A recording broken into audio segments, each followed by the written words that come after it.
Today's topic is fundamental rights. तो मुझे नहीं लगता मुझे फंडामेंटल राइट्स के बारे में थोड़ा भी इंट्रो देने की ज़रूरत है, क्योंकि आप सभी को पता है कोई भी एग्जामिनेशन हो, चाहे वो एमटीएस का एग्जामिनेशन हो या फिर सबसे ऊपर यूपीएससी का एग्जामिनेशन हो, एनडीए का एग्जामिनेशन हो, हर किसी के अंदर जो फंडामेंटल राइट्स का टॉपिक है वो सबका पसंदीदा है। बिकॉज हमारे इंडिया में इसे कहते ही मैग्मा काटा है ना। तो इन सारे टॉपिक को मैं आज आपको बहुत आसानी से समझाने की कोशिश करूंगी।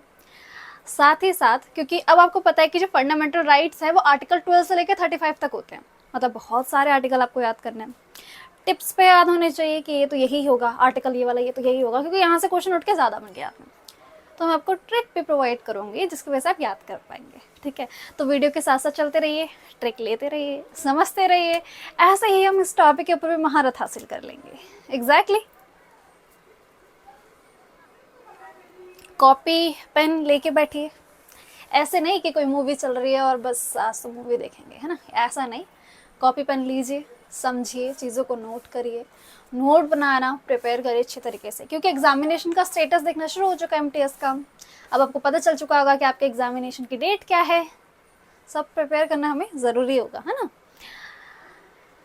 सबसे पहले ये समझिए कि फंडामेंटल राइट्स होते क्या हैं। ठीक है, तो हमारे इंडियन कॉन्स्टिट्यूशन, हिंदी में बोला जाए तो हमारे भारतीय संविधान, है ना, संविधान बोलते हैं, क्या है, एक डॉक्यूमेंट है जिसके अंदर हमारे पूरे रूल्स लिखे हुए हैं कि हमारा इंडिया कैसे क्या क्या करेगा। हर चीज़ का रूल लिखा हुआ है, एवरीथिंग, कुछ भी, कि प्रेसिडेंट की पावर्स कितनी हैं, प्राइम मिनिस्टर की कितनी हैं, वाइस प्रेसिडेंट, ये सारी चीज़ें, स्पीकर, ये सब चीज़ों के बारे में उसमें बहुत अच्छे से लिखा हुआ है। उसी में से हर एक भारतीय नागरिक को फंडामेंटल राइट्स प्रोवाइड किए गए हैं। मतलब कि फंडामेंटल राइट्स उसका मौलिक अधिकार है। हिंदी में इन्हें मौलिक अधिकार कहते हैं कि कोई भी नागरिक हो, भारतीय नागरिक हो, उसके पास ये फंडामेंटल राइट्स ज़रूर होते हैं। और हर किसी को, चाहे वो स्टेट हो चाहे वो सेंट्रल पावर हो, उन्हें ये सोचना ही पड़ेगा कि किसी के भी फंडामेंटल राइट्स का वायलेशन ना हो, हिंदी में बोला जाए तो उल्लंघन ना हो। ठीक है, तो आपको अब जैसे हर भारतीय नागरिक को ये सारे फंडामेंटल राइट्स प्रोवाइड किए गए हैं, तो आपको इनको पढ़ना बहुत ज़रूरी है। और आपको पता भी होना चाहिए एग्जामिनेशन पॉइंट ऑफ व्यू से ही, क्यों, अपने लिए पढ़िए। आपको भी तो पता होना चाहिए ना कि आपकी कंट्री ने, आपके देश ने आपको कौन कौन से राइट दे रखे हैं, है ना। चलो शुरू करें, इतना समझ आ गया आपको, ईजी था ना ये वाला। फंडामेंटल राइट्स हिंदी में बोला जाए तो मौलिक अधिकार, आर्टिकल 12 से 35 तक ये होते हैं। अब मैंने यहाँ पे एक और चीज़ लिखी है, पार्ट 3। तो जो हमारा इंडियन कॉन्स्टिट्यूशन है वो आर्टिकल के हिसाब से तो बटा ही हुआ है, साथ ही साथ वो पार्ट्स के हिसाब से भी बटा हुआ है। पार्ट 1, 2, 3 ऐसे 22 पार्ट्स हैं। तो जो हमारा पार्ट 1 है, पार्ट 1 के अंदर हमारा क्या लिखा हुआ है, जो होता है 1 से लेके 4 तक, उसके अंदर है यूनियन एंड इट्स टेरिटरी। ठीक है, तो यूनियन और टेरिटरी मतलब ये बताया जाएगा कौन सा स्टेट है, कौन सा स्टेट नहीं है, बाउंड्री क्या है, ये सब चीज़ों के बारे में। जो हमारा जो कॉन्स्टिट्यूशन का पार्ट 2 है वो है सिटीजनशिप के बारे में, जो कि है 5 से 11। ठीक है, तो 5 से 11 आपका सिटीजनशिप के बारे में है कि अगर कोई भारतीय नागरिक है या फिर नहीं है, बाहर का है, तो अगर वो इंडिया की सिटीजनशिप लेना चाहे तो कैसे लेगा, क्या तरीके हैं उसको लेने के, और अगर वो छोड़ना चाहे, मतलब हटना चाहे तो कैसे होगा। नॉर्मली कैसे छूट जाएगा कि अगर वो किसी फिक्स ईयर के लिए वो देश से बाहर चला गया तो उसकी सिटीजनशिप हट जाएगी। ये सब चीज़ें भी इसके अंदर एक्सप्लेन की गई। इतना ज़्यादा इंपॉर्टेंट नहीं है, बस आप याद रख लीजिए कि क्या क्या चीज़ें होती हैं, इतना ही। फंडामेंटल राइट्स पार्ट 4, ये वाला बहुत ज़्यादा इंपॉर्टेंट है। ठीक है, आर्टिकल 12 एंड 13 एग्जामिनेशन में नहीं पूछा जाता आर्टिकल 12 एंड 13 को, बट स्टिल मेरा तो हक है, मेरा तो कर्तव्य है आपको बताना, तो इसीलिए मैंने आपको यहाँ पे मेंशन भी किया है। आर्टिकल 12 के अंदर डेफिनेशन ऑफ स्टेट को समझाया गया। ओके, डेफिनेशन ऑफ स्टेट मतलब स्टेट की डेफिनेशन क्या है। अगर हम फंडामेंटल राइट्स की बात कर रहे हैं तब इसको पार्ट 4 में भी फर्स्ट जो पहला आर्टिकल है वो डेफिनेशन ऑफ स्टेट का है, कि अगर हम डीपीएसपी की बात कर रहे हैं तब वहाँ पे डेफिनेशन ऑफ स्टेट क्या है। ठीक है, तो हर किसी के लिए अलग अलग होगी हर पार्ट के लिए, तो आपको बस इतना याद रख लीजिए। आर्टिकल 12 के अंदर डेफिनेशन ऑफ स्टेट है, आर्टिकल 13 के अंदर लॉ एंड कंसिस्टेंसी है with fundamental rights. That's it, बस इतना रेटिफिकेशन रख लीजिए, यहाँ से क्वेश्चन उठ के नहीं आता है, स्टिल आप थोड़ा बहुत माइंड में अपने रख सकते हैं। ओके, अब आप ये जानिए कि हमारे पास कितने फंडामेंटल राइट्स हैं। हमारे पास टोटल 6 राइट्स है, ठीक है, फंडामेंटल राइट्स है। Right equality, right to freedom, right against exploitation, right to freedom of religion, cultural and educational right and right to constitutional remedies. साथ ही साथ आप ये भी नोट करिए कि 14 to 18, 19 to 22 ये क्या है, ये आर्टिकल है। 23 से 24, 25 to 28, 29 to 30 एंड 32, ठीक है। अब आप ये भी सुन लीजिए कि पहले जब हमारा संविधान बनाया गया था हमारे पास टोटल 7 फंडामेंटल राइट्स थे, ठीक है। अब आप देखिए कि यहाँ तो आपने बोला कि 6 ही हैं, ऐसा इसलिए हुआ क्योंकि एक अमेंडमेंट किया गया, अमेंडमेंट 44 किया गया, ठीक है। अमेंडमेंट 44 अमेंडमेंट के थ्रू, 44 अमेंडमेंट के थ्रू उसको हटा दिया गया और उसे एक लीगल राइट बना दिया गया, ठीक है। उसे एक लीगल राइट बना दिया गया, ठीक है। और वो कौन सा राइट था, राइट टू प्रॉपर्टी। एक राइट टू प्रॉपर्टी भी था हमारे पास, आपको दिख रहा है ये, okay okay. Right to property भी था हमारे पास, जो कौन से आर्टिकल के अंदर आप खुद नोटिस करिए 29 to 30, फिर यहाँ पे 31 मिसिंग है, सीधा 32 है। तो जो आर्टिकल 31 था ना उसको हटा दिया गया है, ठीक है। आर्टिकल 31 को हटा दिया गया है और उसे एक लीगल राइट बना दिया है। राइट टू प्रॉपर्टी को अब एक लीगल राइट बना दिया गया 44th अमेंडमेंट के थ्रू। तो 44th अमेंडमेंट के थ्रू जो हुआ वो आपको, ये भी आपको याद रखना है। इतना समझ आया आपको, ठीक है। मैं कोशिश कर रही हूँ कि मैं बहुत सरल भाषा में समझाने की कोशिश करूँ, ठीक है। ये सब आप नोट करते चलिए, साथ साथ में इन सबको नोट कर लीजिए, इसलिए मैं थोड़ा साइड हूँ ताकि आपको क्लियरिटी से दिख रहा हूँ। इन सबको नोट करिए। अब हम क्या करेंगे, अब हम राइट टू इक्वलिटी को उठाएंगे, फिर उसके बाद उसके 14 to 18 उसके बीच में कौन कौन से आर्टिकल है, उसकी ट्रिक क्या है याद करने की, ये सारी चीज़ें मैं आपको इसमें बताऊंगी। वीडियो को पॉज करिए और इसे नोट कर सकते हैं आप। This is your right to equality, article 14 to 18। आपको पता होगा सेकंड हमारा राइट कौन सा है, राइट टू फ्रीडम, ओके। अब आपके दिमाग में ये ज़रूर आना चाहिए, नहीं आ रहा है तो बोलो क्या है, कि सबसे पहले राइट टू इक्वालिटी को क्यों रखा, राइट टू फ्रीडम को क्यों नहीं रखा, है ना। ये आना चाहिए बिल्कुल, ठीक। देखो फ्रीडम ठीक है, बट इक्वालिटी को सबसे पहले इसलिए रखा क्योंकि जिस टाइम पे हमारा कॉन्स्टिट्यूशन को बनाया जा रहा था, है ना, कॉन्स्टिट्यूशन बनाना शुरू कब हो गया था, 1946 में, हमारे आज़ादी से पहले ही बनाना शुरू हो गया था। एंड देन 1949 में बनकर तैयार हुआ था, है ना। 26 नवंबर 1949 को कॉन्स्टिट्यूशनल डे बनाते हैं क्योंकि इस दिन हमारा संविधान बनके तैयार हो गया था। हमारे संविधान को बनने में कितना समय लगा, अप्रॉक्सीमेटली 3 years, 3 साल लगे हमारे देश के संविधान को बनाने के लिए।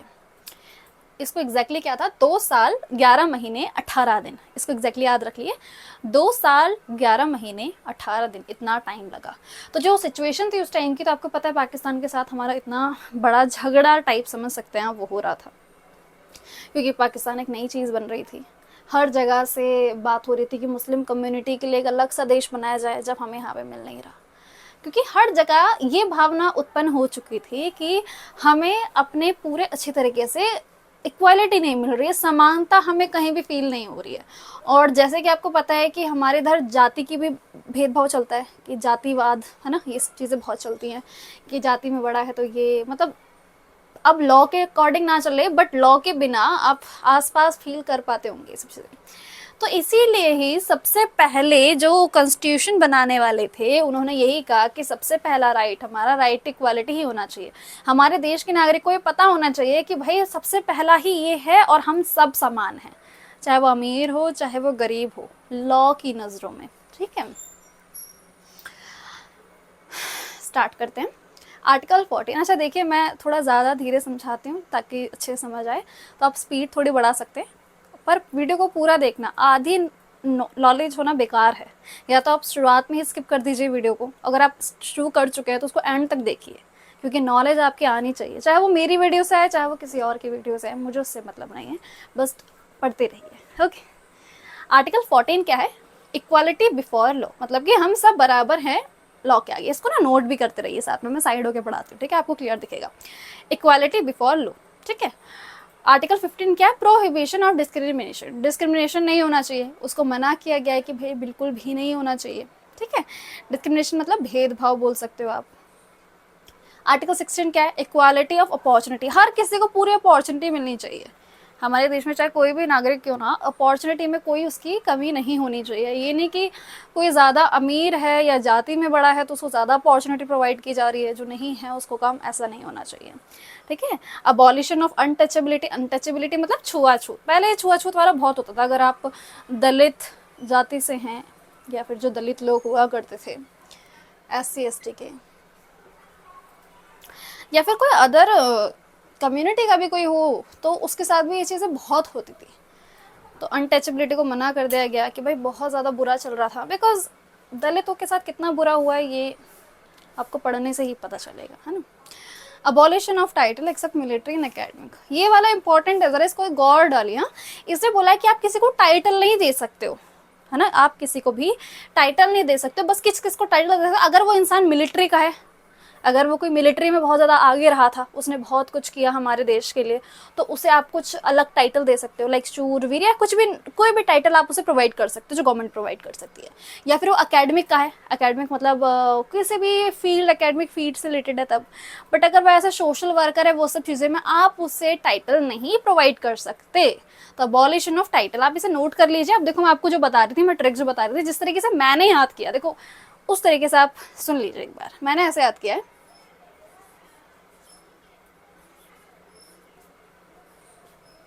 लडाउट, स्पेलिंग आपको बिल्कुल ऐसी याद रखनी है। अब आप कहेंगे डाउट की स्पेलिंग ये नहीं होती, अरे ट्रिक में ऐसा थोड़ी ना होता है। लडाउट या फिर लॉ डाउट भी कर सकते हैं। 5 लेटर 5 आर्टिकल, तो L से इक्वालिटी बिफोर लॉ, D से डिस्क्रिमिनेशन वाला, O से अपॉर्चुनिटी वाला, U से अनटचेबिलिटी वाला और T से टाइटल वाला। लडाउट या फिर लॉ डाउट भी बोल सकते हैं आप इसे अपनी मर्जी से। लॉ डाउट के लॉ पे हमें डाउट हो रहा है, हमें इक्वालिटी मिल रही है या नहीं मिल रही है, हमें लॉ पे डाउट हो रहा है। डाउट की स्पेलिंग इस तरीके से याद कर लेना, ठीक है। तो लॉ से आपको डायरेक्ट आ जाएगा before law, equality before law. तो ये आपको याद करने का तरीका है जिससे आपको याद हो जाए। आपको ये तो एटलीस्ट याद ही करना पड़ेगा, 14 से 18 है, ठीक है। तो लॉ डाउट या ल डाउट भी आप तरीके से याद कर सकते हैं। आप चलते हैं हमारे राइट टू फ्रीडम की तरफ। Okay, right to freedom, right against exploitation, ठीक है। इन दोनों को हम एक साथ पढ़ेंगे, ज़्यादा बड़ा नहीं था नीचे वाला, इसलिए मैंने साथ में ही लिख लिया उसे, ठीक है। सबसे पहले मैं साइड हो जाती हूँ, आप इसे पोस्ट करिए और इसे नोट डाउन कर लीजिए, उसके बाद मैं आपको समझाती हूँ, ठीक है। Article right to freedom 19 to 22 के बीच में, मतलब इसके बीच में कितने आर्टिकल होंगे, 19 to 22 मतलब कि 4, पर इसके अंदर एक और है एक्स्ट्रा 21A, इसीलिए इसके अंदर 5 आर्टिकल्स हो जाते हैं, ठीक है। इसको अच्छे से कर लेना। आर्टिकल 19 क्या कहता है, protection of 6 right against regarding freedom, तो फ्रीडम के रिगार्डिंग 6 राइट की प्रोटेक्शन देता है हमें आर्टिकल 19। वो 6 राइट कौन कौन से हैं देखिए, residence, assembly, movement, profession, association, speech and expression. एक सेकेंड, बैकग्राउंड साउंड बहुत ज़्यादा। रेजिडेंस का मतलब आप कहीं पे भी अपने देश के अंदर रह सके, असेंबली बना सकते हैं, कोई आपको रोकेगा नहीं। मूवमेंट, आप किसी भी देश में नहीं, अपने देश में किसी भी जगह पर आप जा सकते हैं, मूवमेंट कर सकते हैं। आपका मन करे आज कर्नाटक जाने का तो जाइए जी, बिल्कुल कोई आपको नहीं रोक सकता है।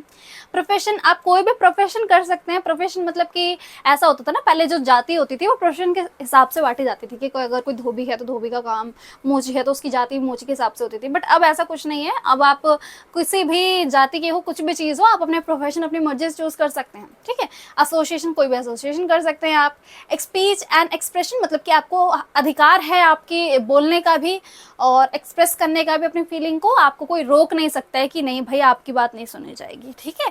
तो आपको इसको याद कैसे करना है, पहली बात तो इसमें से कभी ऐसा क्वेश्चन उठ के आया नहीं है, सीधा यही पूछ लेता आर्टिकल 19 क्या है, ठीक है। तो 6 राइट रिगार्डिंग फ्रीडम के रिगार्डिंग है, बट इसको तब भी याद करने का तरीका है जो मैंने बनाया था, ठीक है। मैं किसी धर्म के स्पेसिफिकली नहीं बोल रही, जो मैंने बनाया था वो सुन लीजिए।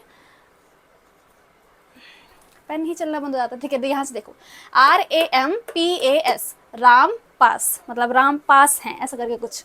तो उस टाइम पे मतलब मेरे दिमाग में ऐसा कुछ आया, तो मैंने क्या, आपको अगर ये ठीक लगे तो आप कर सकते हैं इस तरीके से, नहीं तो डायरेक्टली याद कीजिए, ओके। आर्टिकल 20 क्या कहता है? आर्टिकल 20 कहता है protection in respect of conviction of offence. तो ऑफेंस की जैसे ही बात आएगी, आपको दिख गया आपके क्वेश्चन जो आया उसमें ऑफेंस वर्ड लिखा हुआ है, सीधा आप आर्टिकल 20 लगा देना, दैट्स इट। ठीक है। फिर आर्टिकल 21 ये liberty of life and personal liberty, protection of life and personal liberty, मतलब कि इसको in short right to life कहते हैं। ठीक है, जीने का अधिकार। तो आर्टिकल 21, इससे ये क्वेश्चन ज्यादा देखने को मिलता है, राइट, आर्टिकल 21। ठीक है, आर्टिकल 21A भी देखने को मिलता है। ए का मतलब अमेंडमेंट हुआ था ना इसमें, इसलिए ये एलिमेंट्री एजुकेशन को बोलता है। एलिमेंट्री एजुकेशन मतलब कि एलिमेंट्री एजुकेशन हर किसी बच्चे को देना जरूरी है। ओके, ये बोलता है।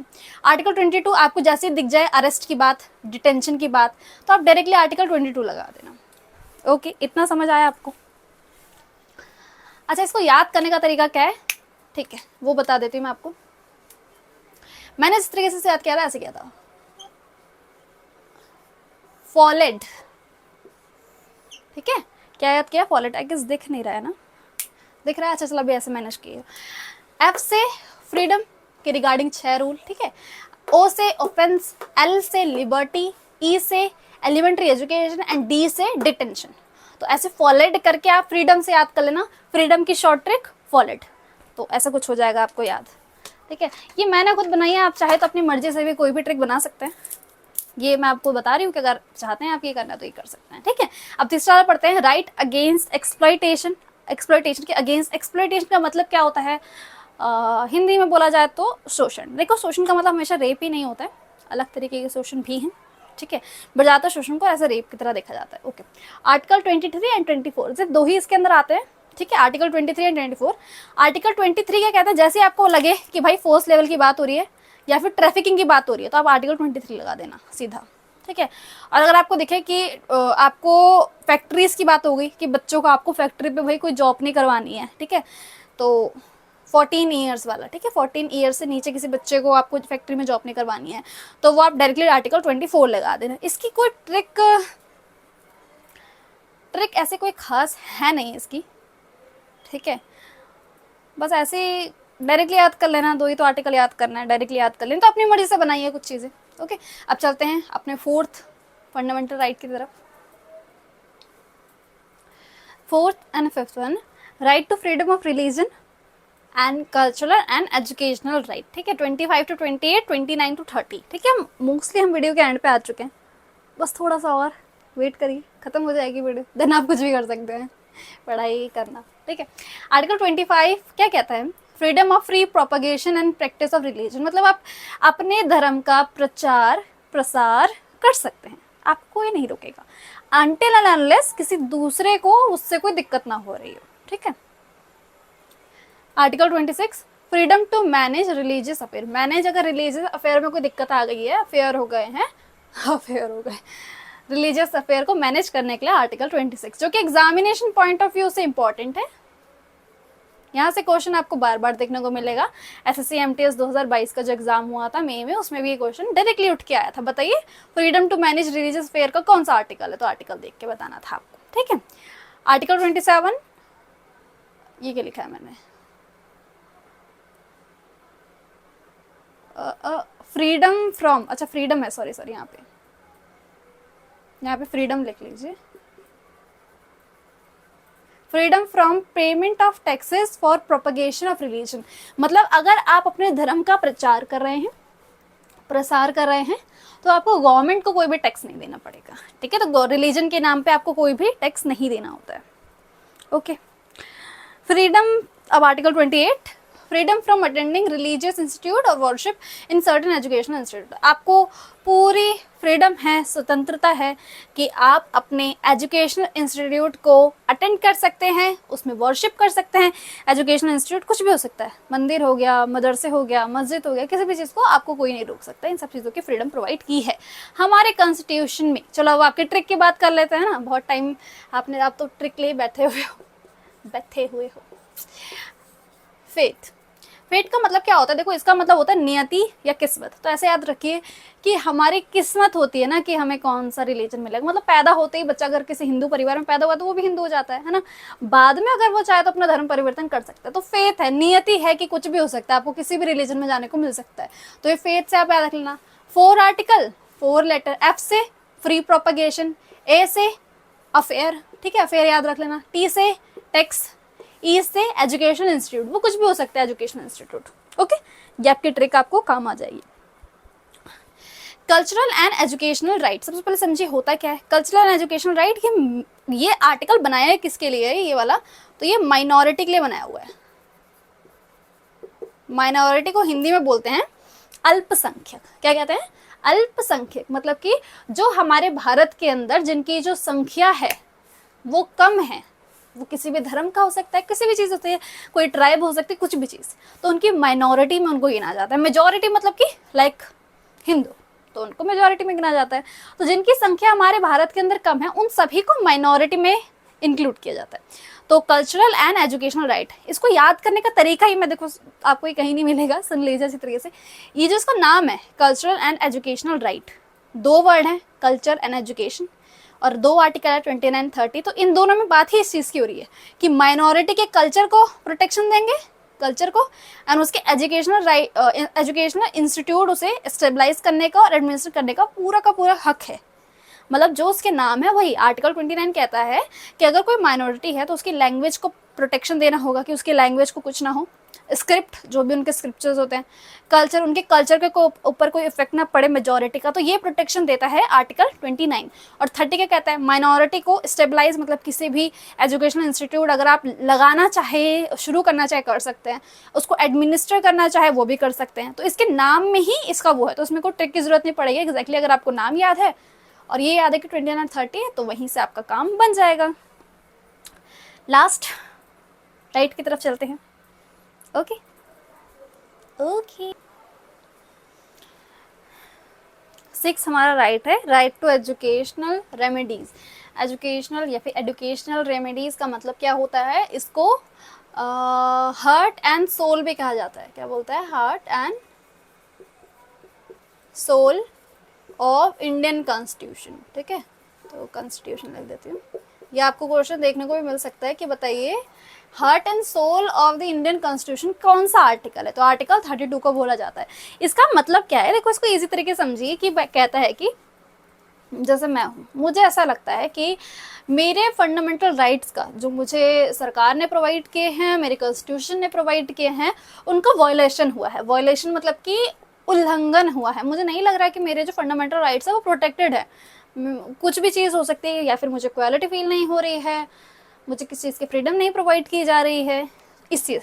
तो मैं आर्टिकल 32 के कहता है कि मैं डायरेक्टली सुप्रीम कोर्ट जा सकती हूँ। वैसे कि अगर आपको कोई भी केस करना होता है तो आपको पहले लोअर लेवल, मतलब डिस्ट्रिक्ट लेवल की कोर्ट में जाना होता है, उसके बाद आप अपील करोगे हाई कोर्ट में। अगर हाई कोर्ट में भी आपको, आप जो चाहते थे निर्णय होना वो नहीं हुआ, तो आप कहाँ जाओगे? सुप्रीम कोर्ट में। ये होता है तरीका। बट अगर आपके फंडामेंटल राइट्स की बात आ रही है कि फंडामेंटल राइट्स का वायलेशन हो रहा है, तो आप डायरेक्टली सुप्रीम कोर्ट के पास जा सकते हैं। ये आर्टिकल आपको 32 प्रोवाइड करता है, इसलिए मैंने सीधा सुप्रीम कोर्ट लिख दिया। तो आप सुप्रीम कोर्ट, एक और चीज लिख देते हैं, राइट वायलेशन। ठीक है, तो वायलेशन, अगर राइट का आपका वायलेशन हुआ तब आप डायरेक्टली सुप्रीम कोर्ट जा सकते हैं, ऐसे लिख लीजिए। उसके बाद हमने बात की थी कि जो आर्टिकल 12 से लेकर 35 तक होते हैं, तो 32 तक ही आपके होते हैं। बाकी के जो 3 है वो फंडामेंटल राइट्स में ऐड नहीं किए जाते, वो अदर में लिए जाते हैं। आर्टिकल 33, 34, 35 इसको डायरेक्टली याद कर लीजिए। Power of parliament to modify fundamental rights. Parliament के पास पावर है कि वो मॉडिफाई कर सकता है फंडामेंटल राइट्स को, बट उसके लिए एक स्पेशल मेजोरिटी चाहिए होती है। स्पेशल मेजोरिटी मतलब कि 2/3। ठीक है, स्पेशल मेजोरिटी। अगर पॉलिटी से रिलेटेड आपको कुछ और नॉलेज चाहिए तो आपको प्लेलिस्ट अवेलेबल है मेरी, जिसमें मैंने पूरी पॉलिटी की प्लेलिस्ट बनाई है। 5.5 घंटे की वीडियो है, वो जाके उसे देखिए, आपको पूरा पॉलिटी में मज़ा आ जाएगा उसमें। ठीक है, टाइम लगेगा ज़रूर, बट हाँ, आप उस वीडियो के बाद बहुत चीज़ें सीख जाएंगे। ठीक है, पार्लियामेंट के पास पावर है, डील्स विद मार्शल लॉ से डील करता है आर्टिकल 34। ये आपको एग्जामिनेशन में देखने को मिलता है। बाकी इससे ज़्यादा क्वेश्चन वैसे आता ही नहीं है, बट आएगा भी। इन केस आपकी किस्मत खराब हो, यहाँ से क्वेश्चन उठा दिया, तो आर्टिकल 34 आएगा। ठीक है, आर्टिकल 35 के कहता है legislation required to deal with fundamental right. Legislation required to deal with fundamental right, directly इसको याद कर लीजिए। इसकी आगे और कुछ नहीं। बाकी अब ये जो मैंने आपको पहले शुरू में बोला था, क्या बोला था, 44th अमेंडमेंट जो था, 44th अमेंडमेंट CAA, ठीक है। उसके अंदर आपको क्या बोला गया है कि जो राइट टू प्रॉपर्टी है, राइट टू प्रॉपर्टी को हटा दिया गया है ना, और उसे अब एक लीगल राइट बना दिया गया है, जिसका आर्टिकल क्या था, आर्टिकल 31 था। तो इसको आप याद रख सकते हैं कि 44 उसके अंदर हुआ था, ये राइट टू प्रॉपर्टी को हटाया गया था। अच्छा, ये भी समझ लीजिए कि राइट टू प्रॉपर्टी को हटाया क्यों गया, कि अगर आपकी प्रॉपर्टी है तो उसको फंडामेंटल राइट से क्यों हटाया गया। देखिए, अगर एक चीज़ समझिए, जैसे कि सरकार चाहती है कि एक हाईवे बनाया जाए, ठीक है, एक हाईवे बनाया जाए, और वो ये देख रही है कि उसको बीच में कोई रास्ते में कुछ मजबूरी है या फिर कोई चीज़ रोक रही है, लाइक एरिया चाहिए होता है ना हाईवे बनाने के लिए। तो उनको लग रहा है कि अगर मैं इन दो घर को की जगह जो घर है उसे हटा दूं तो यहाँ हाईवे बनाने के लिए दिक्कत खत्म हो जाएगी। बट पहले क्या था, पहले ये फंडामेंटल राइट था, आप उसकी ज़मीन को ले ही नहीं सकते। ऐसा नहीं है सरकार ले रही है, वो आपको पेमेंट देगी आपके घर की, है ना, पेमेंट प्रोवाइड करेगी, उसके बाद एक अदर घर भी दे सकती है, ऐसा कुछ करेगी, ठीक है। बट अगर पहले तो ऐसा होता नहीं था, बट अब क्या किया है, उसे हटा दिया गया। तो क्योंकि देखो क्यों हटाया गया भाई, अगर दो घर है, अगर दो घर हटा के वो हाईवे का काम कंप्लीट हो जा रहा है, उससे बहुतों को फायदा होगा, है ना। अगर वो दो घर को हटा के हाईवे का कंप्लीट हो जाता है, अगर वो दो घर हटाने को मना कर दे, और दूसरा जो तरीका है उसके अंदर कितने लोग घर जा रहे हैं, सोचो आप, 100 घरों बर्बाद हो रहे हैं। तो गवर्नमेंट को इससे क्या होगा, दो घर को हटाने से ज़्यादा सही रहेगा ना कि वो 100 घर को हटाए। तो इसीलिए इसको एक लीगल राइट बनाया गया, ताकि अगर कोई इंफ्रास्ट्रक्चर के टाइम पे जब काम आए, हमें इंफ्रास्ट्रक्चर के काम जब ज़रूरत पड़ेगी, ऐसे कुछ नई चीज़ें बनाने की, उस टाइम पे हम किसी का यूज़ कर सकते हैं, किसी के घर का। अब आप कहेंगे हमारा घर हटा देंगे नहीं है, अब आप राइट की तरफ बढ़ रहे हैं, इसको इतना बस पढ़ लीजिए, आपको बस बता दिया मैंने कि इसे हटाया क्यों, ठीक है। ये सारी इन्फॉर्मेशन हो चुकी है आपकी वीडियो कंप्लीट। हाँ, बहुत मेहनत लगी अच्छा, एक और चीज़ इन्फॉर्मेशन ले लीजिए, मैंने टेलीग्राम चैनल बना दिया है अपने ही नाम का, डिस्क्रिप्शन में आपको लिंक मिल जाएगा, अदरवाइज़ आपको कमेंट में भी लिंक मिल जाएगा, नहीं तो आप मेरे चैनल के बायो में भी जाके चेक कर सकते हैं, ज्वाइन कर सकते हैं यदि आप चाहें। आपको लगता है कि हाँ, मैं क्वालिटी कंटेंट प्रोवाइड कर रही हूँ, उसमें मैं अदर चीज़ें प्रोवाइड करूँगी, लाइक इंपॉर्टेंट PDFs और भी चीज़ें, कुछ भी चीज़ें, मोटिवेशन रिलेटेड चीज़ें, कुछ भी चीज़ें हो सकती हैं, वो सारी चीज़ें उसमें प्रोवाइड की जाएगी। कौन सी वीडियो कब अपलोड होने वाली है वो भी आपको प्रोवाइड किया जाएगा। जल्द ही मैं लाइव क्लास शुरू कर दूँगी, तो उन सब की भी डिटेल आपको, फ्यूचर प्लान आपको मिल जाएंगे कि कहाँ से। और साथ ही साथ आप मुझे पर्सनली मैसेज भी कर सकते हैं, मेल कर सकते हैं, मेल आईडी भी आपको डिस्क्रिप्शन में मिल जाएगी, नहीं तो मेरे चैनल के बायो में मिल जाएगी। मेल कर सकते हैं, बता सकते हैं कि आप अगली वीडियो किस चीज़ पे चाहते हैं, टॉपिक्स दे सकते हैं।